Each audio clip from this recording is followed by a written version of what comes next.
Welcome back, everyone. Today we continue with the next part of this series called What If Goku Remember the Saiyans? Let's aim for 400 likes on this one. Also, don't forget to leave a comment letting me know if you've enjoyed the series thus far. With that, let's continue. You who have summoned me, the dragon spoke, its voice echoing with power. I will grant you one wish. Pilaf smiled wickedly. I wish for a pair of hot girl's panties, Oolong yelled, cutting off the emperor before he could finish. To be the undisputed ruler of the world, Pilaf finished, his voice overlapping with Oolong's. Your wish is granted, Shenron said as his red eyes glowed brightly. The dragon then vanished, and the Dragon Balls shot into the sky, scattering in 7 different directions across the planet. In the place of the dragon, a pair of girls' underwear appeared and fell onto Oolong's head. I'll get you for this, Pilaf shouted furiously, activating the knockout gas in the room once more. And when the travelers awoke, their surroundings had changed. Instead of the stone walls of the castle, they were now in a room with steel walls and a clear ceiling. Oolong and Puar were also back with them, having been captured again while the others were unconscious. Greetings, a voice said. On a screen, Pilaf's face appeared. You may have ruined my plans, but you will die for your crimes. There is no escape from this room.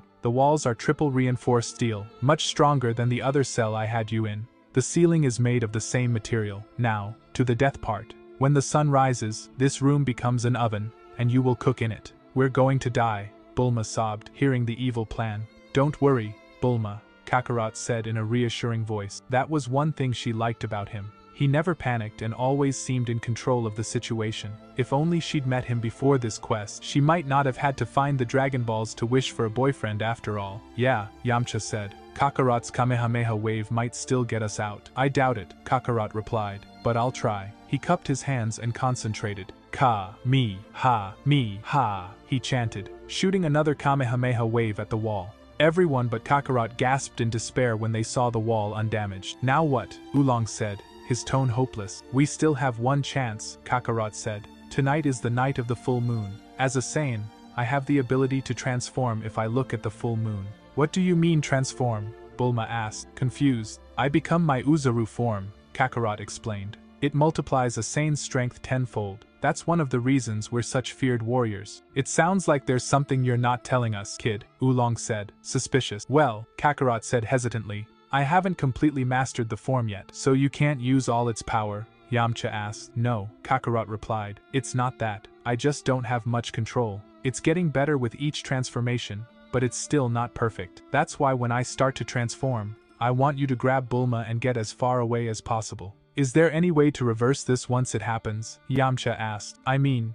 if you go too crazy, the only way would be if I lost my tail, Kakarot admitted. But if you cut my tail off, I will kill you. Fine, Yamcha said reluctantly. We'll just keep our distance. All right, Kakarot said, sitting down and assuming a meditative posture. What are you doing? Bulma asked, puzzled. I'm clearing my mind before I transform, Kakarot replied. It helps with controlling the Oozaru form. Kakarot meditated for about 30 more minutes before he opened his eyes and looked up at the full moon outside. Suddenly, the pupils of his eyes disappeared and his heart started beating more rapidly. His face began to morph into a snout, and his body started growing. Hair covered his entire body, and he grew to about 20 feet tall. To the amazement of those around him, his Saiyan armor stretched to accommodate his increase in size. The walls around them crumbled as Kakarot's body became too big for the prison. Let's go, Yamcha said, grabbing Bulma, Puar, and Oolong and running out of the way of Kakarot's massive feet. The Oozaru ignored them for the most part, focused on destroying what was left of Pilaf's castle.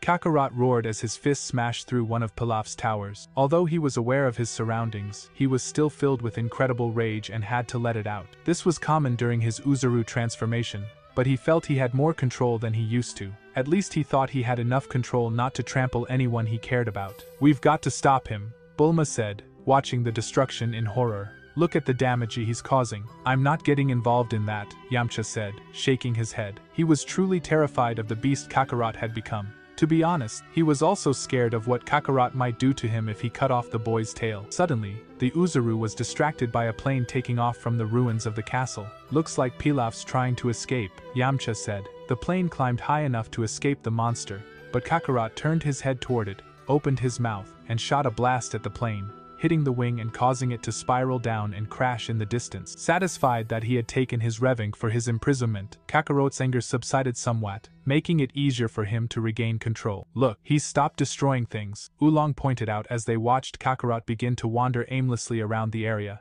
occasionally smashing something but relatively calm for the most part. The next morning, Yamcha, Bulma, Oolong, and Puar looked around the rubble of Pilaf's castle. Kakarot had certainly done a number on the place. Yamcha hoped never to be on the receiving end of that kind of rage. "There he is," Bulma said, walking over to a sleeping Kakarot. After a little shaking, the boy woke up. "That really takes it out of you," he said groggily. "That was scary," Bulma said, relieved he was back to normal. "I know," Kakarot replied, "and believe me, I'm working on better control. I'm glad to know I have enough control not to attack you. It would be terrible if you got hurt." Bulma blushed slightly. "So where are you going now that we're done hunting the Dragon Balls?" she asked, hoping to spend more time with him. "I'm going to train with Master Roshi," Kakarot answered flatly. "I need to get as strong as possible." "I'm going to train too," Yamcha said, determined. "I'll want a rematch someday." Kakarot grinned. "I look forward to it." "You're on," Kakarot said, actually smiling. "How about at the next World Martial Arts Tournament?" Yamcha suggested. "Sounds good,"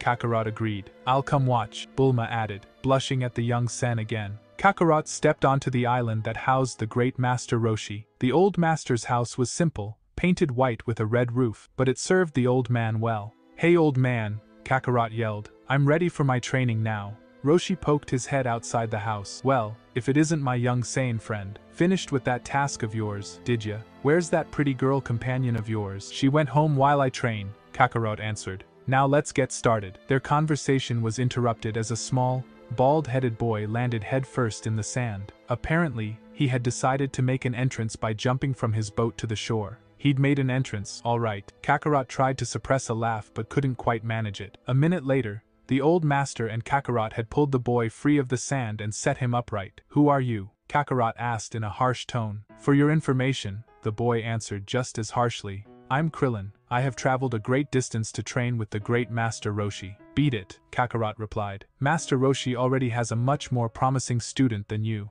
"The boy has a point," Roshi confirmed. "I did promise to train him, and I don't usually take 2 students." "I brought you some reading material," Krillin said, pulling out and handing the old master several dirty magazines. Roshi's eyes went wide at such a beautiful sight, but he quickly composed himself. "You'll have to do better than that," he told Krillin. "Your first task is to find me a beautiful girl for a date." "That's not the task of a martial artist," Krillin protested. "Do you want me to train you or not?" Roshi replied firmly. "Fine," Krillin grumbled. "But are you going to make him find you one too?" "No," Roshi said. "I don't think so. I already have an arrangement with him." Krillin turned and uncapsuled a jet copter and got in. "Fine, I will return with one for you then." After Krillin had left, Roshi turned to Kakarot. "All right, before I train you, I have some questions for you." "Go ahead and ask then," Kakarot said. "Okay," Roshi began. "Why do you want to learn from me?" "Well," Kakarot said, "I want to learn any techniques that might be useful in a fight." "That's what I was afraid of," Roshi said with a sigh. "You know, martial arts aren't just for beating up people and impressing girls. It's for defending those who cannot defend themselves." "You mean like an entire race of people who were killed by an evil tyrant of incredible strength," Kakarot said,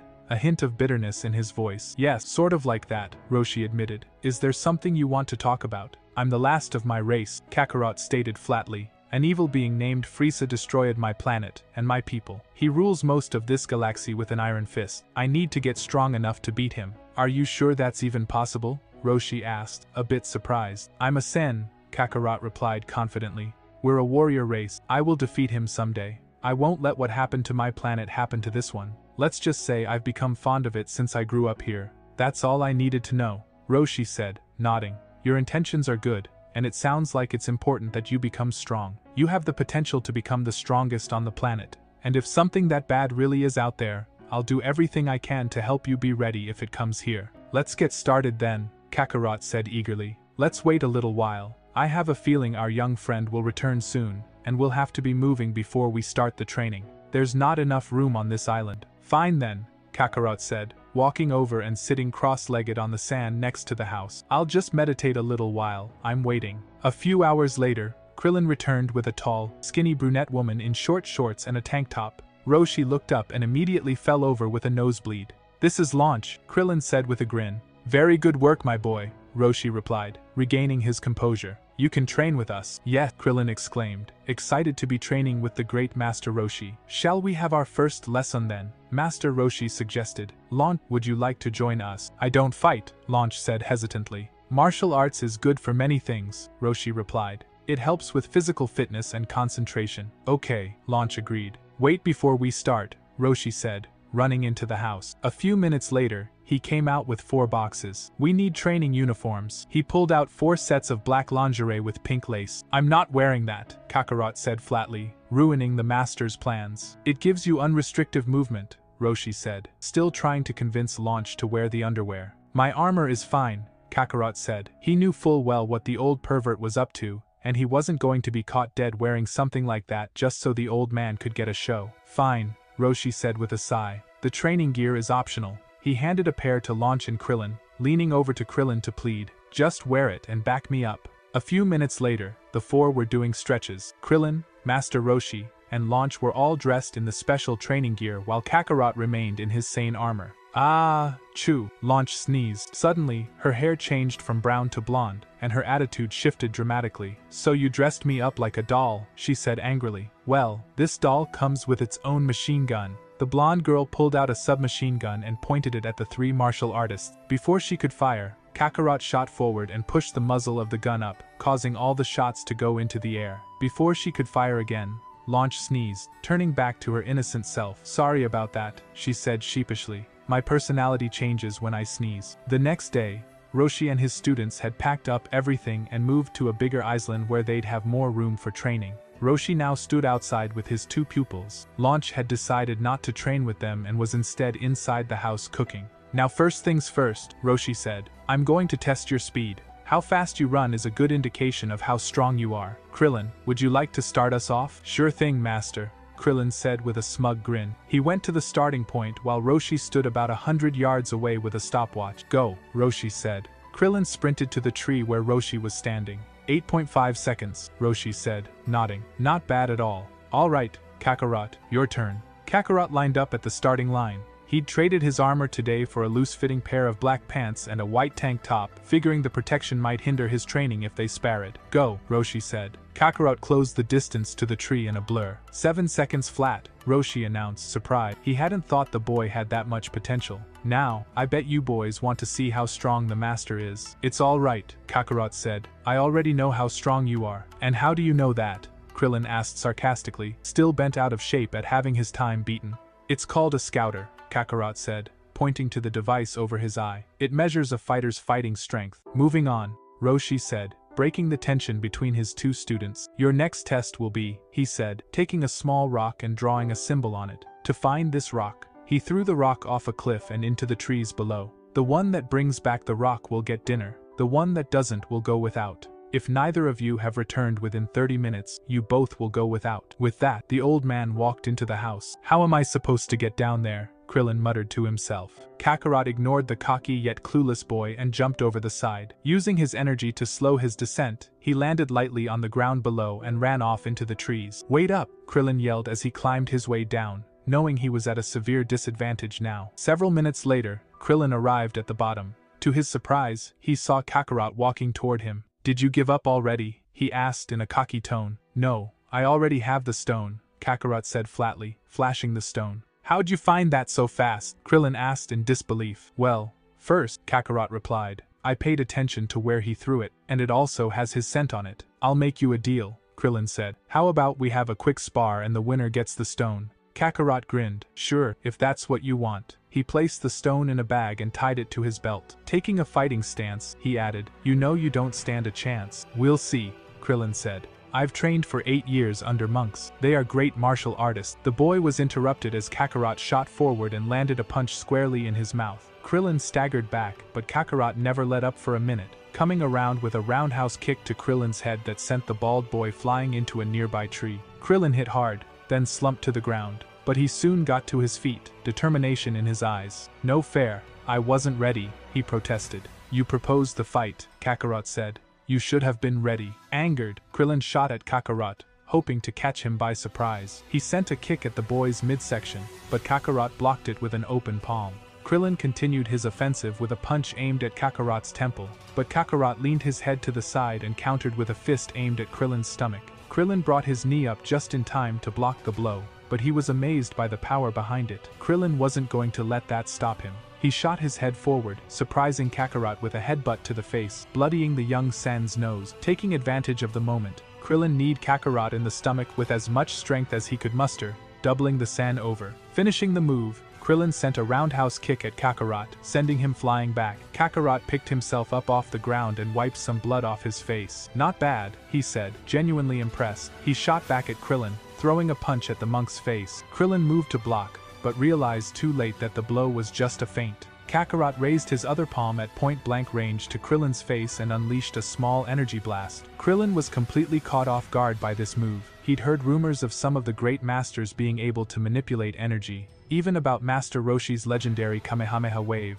but to think this boy could do such things seemed impossible. Yet he believed it when the blast hit him in the face, slightly burning him and sending him sprawling back. Kakarot shot forward again. He knew the blast he'd sent at Krillin wasn't powerful enough to hurt him badly. Hurting him wasn't the objective. The blast had been mostly a distraction. Kakarot kneed Krillin in the stomach, doubling the monk over. Then, bringing both hands down in an axe handle, he struck Krillin in the back of the neck hard, sending the boy into unconsciousness. That's it for this episode, guys. If you've watched to the end, then that may be an indication that you enjoy the episode, so please drop a like so the video could reach more people. See you in the next episode. Take care.